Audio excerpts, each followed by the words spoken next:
അതിരപ്പള്ളിയിൽ വീണ്ടും കാട്ടാന ഇറങ്ങി. അതിരപ്പള്ളി വെള്ളച്ചാട്ടത്തിലേക്കുള്ള പ്രവേശന കവാടത്തിലാണ് കാട്ടാനക്കൂട്ടത്തെ കണ്ടത്. റോഡരികിലെ പെട്ടിക്കടകൾ കാട്ടാന ആക്രമിച്ചു. വനംവകുപ്പ്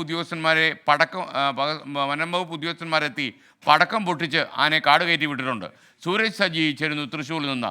സൂരജ്, അതിരപ്പള്ളിയിലെ കാട്ടാനക്കൂട്ടം ഏത് സമയത്താണ് അവിടെ പ്രത്യക്ഷപ്പെട്ടത്? കുഴപ്പങ്ങളൊക്കെ ഉണ്ടാക്കിയോ അവർ? എന്തായാലും അതിരപ്പള്ളി മേഖലയിൽ ആശങ്ക പടർത്തി വീണ്ടും ഈ കാട്ടാനക്കൂട്ടം നിലയുറപ്പിക്കുന്നു എന്നുള്ളത് തന്നെയാണ് നമുക്ക് വരുന്ന വിവരം. സൂചിപ്പിച്ചതുപോലെ തന്നെ ഇന്ന് പുലർച്ചെയാണ് ഈ കാട്ടാനക്കൂട്ടം ഇറങ്ങിയത്. 2 മണിയോടുകൂടി അതിരപ്പള്ളിയിലെ ഈ പ്രവേശന കവാടത്തിന് സമീപം ഇറങ്ങിയ കാട്ടാനക്കൂട്ടം അവിടെ ഉണ്ടായിരുന്ന പെട്ടിക്കടകളാണ് ആക്രമിച്ചത്.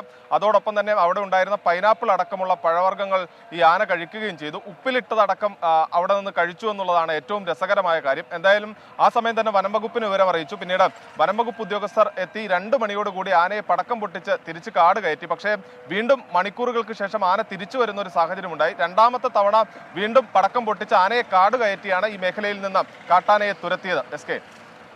Okay, thank you. സൂരജ് സജിയാണ് വിവരങ്ങൾ നൽകിയത്. ലോകത്തെവിടെയായാലും ഏത് സമയത്തും 24 വാർത്തകളും ഓഗ്മെന്റഡ് റിയാലിറ്റി പാക്കേജുകളും എക്സ്പ്ലെയിനറുകളും വിശദമായി കാണാൻ ഞങ്ങളുടെ യൂട്യൂബ് ചാനൽ നിങ്ങൾക്ക് സബ്സ്ക്രൈബ് ചെയ്യാം.